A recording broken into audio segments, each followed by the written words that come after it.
Welcome to another episode of the Japan Reach podcast.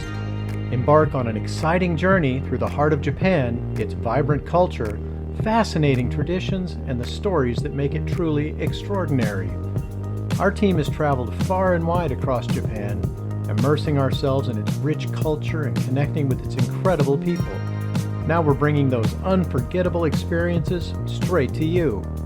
From hidden gems to captivating guest stories, each episode dives into what makes Japan unique and inspiring.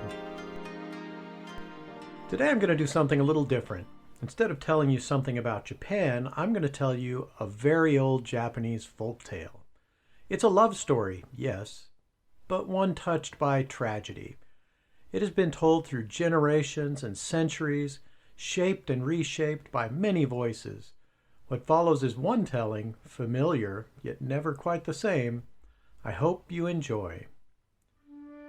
In days gone by, when men still spoke with awe of spirits that walked the earth, and snow fell in thick silence over the deepest of Japan's most remote mountains, there lived a being of great and terrible beauty. The hard-working woodsman of those lands named her Yuki Onna, the Snow Woman, and her coming was the herald of death and sorrow, for she was fashioned out of winter's breath, and her soul was cold and unknowable. Her form was fair beyond mortal reckoning, tall and pale, clothed in white robes that shimmered like moonlight on frost. Her hair, as black as night, fell down the length of her back, and her eyes, though deep and dark, held no warmth within them. She passed through the deepest snow, unseen, unmarked by print or step, as if the earth itself dared not touch her. Now it is told in those lands that one winter, bitter beyond memory, two men made their way through the forests on the edge of the mountain realm. The one was old, with many winters upon his back, and the other was his apprentice, a youth named Minokichi, whose heart was still light with the hopes of all young men.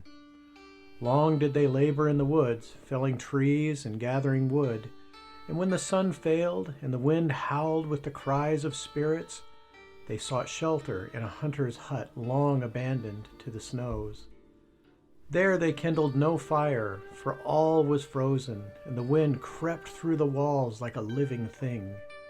They wrapped themselves in cloaks, and the dark came upon them like a veil. But near to midnight, when the world was finally hushed and heavy with snow, a shadow passed the threshold. Even though the door remained shut and untouched by wind or hand, in stepped a woman, fair and dreadful to behold. Minokichi beheld her as in a dream, for his limbs would not stir, and his breath was caught in his throat. The old man didn't stir either, for he was fast asleep in the weariness of age. The snow woman glided toward him, and she stooped low and breathed upon him cold white breath. And lo, the old man stirred no more, for life had fled from him, and he lay pale and still like one carved of the ice.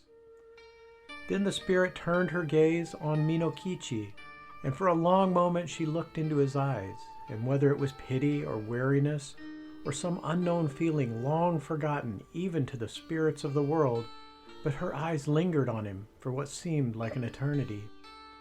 "You are young," she said in a voice like wind through bare branches, "and fair. I shall spare you for this time, but hear me. Speak not a word of what you have seen this night, lest I return, and then even your youth shall not save you." And so she vanished like a snowflake caught in a gale, leaving behind the stillness of death and the silence of secrets. Minokichi returned to the village with sorrow and fear. He told no one of what befell that night, nor the pale woman who had taken his master's life and spared his own. Years passed, and the tale grew quiet in his heart, as snow covers even the deepest scar. Then came a spring unlike others, golden and bright. One day, by the river's edge, Minokichi met a maiden wandering alone. She was gentle of voice and manner, with hair black as a raven's wing and skin as pale as the first winter's snow. Her name, she said, was Oyuki. She had no kin, no home, and wandered the land seeking peace. Minokichi loved her swiftly and wholly, and she in turn showed him a grace and joy he had never known. They wed beneath cherry trees in bloom, and together they raised a family. Children were born to them, strong and fair, and laughter filled their home. Yet those in the village with keen eyes noted that Oyuki did not age. Though the years passed, her beauty was unchanged, and winter came swifter and lingered longer near their dwelling than anywhere else in the valley. Sometimes she would stand in the snow for hours, barefoot and still, her gaze turned toward the white-capped peaks. But Minokichi, though sometimes troubled, held his peace, for love, he thought, was a mystery even deeper than the mountains. Then one night, many winters later, as the snow fell thick and the fire danced low, Minokichi looked upon Oyuki by the hearth. She sat in silence, sewing a garment for their youngest child, and the firelight flickered on her face. In that moment, memory stirred in him like a long-buried ember. He spoke without thought, his voice low and full of wonder. Once, many years ago, I saw a woman like you in the mountains.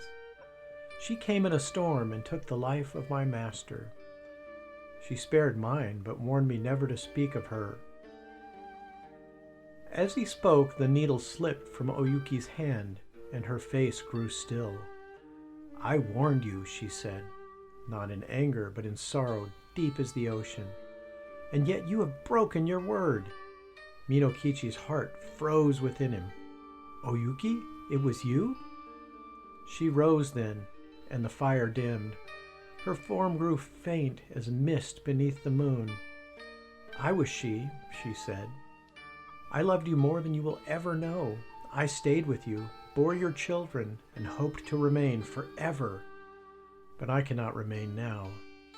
No, Minokichi cried. Please, for the sake of our children, stay. She looked upon him with tears in her eyes, though they turned to frost upon her cheek. For them, I shall not take your life, but I cannot stay, for the bond of our love was sealed with silence, and the silence is broken. She stepped into the snow, and the door closed behind her as if moved by unseen hands. And when he looked out, there was no trace of her, only the snow, falling endlessly, and the hush of winter night. Minokichi lived many years, but he never took another wife. He raised their children with quiet love, and in winter he would often look toward the mountains, whispering names no one else remembered.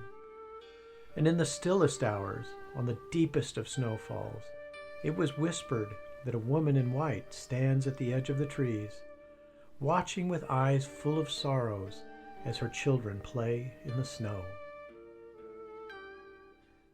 I hope you enjoyed this departure from a normal Japan Reach podcast.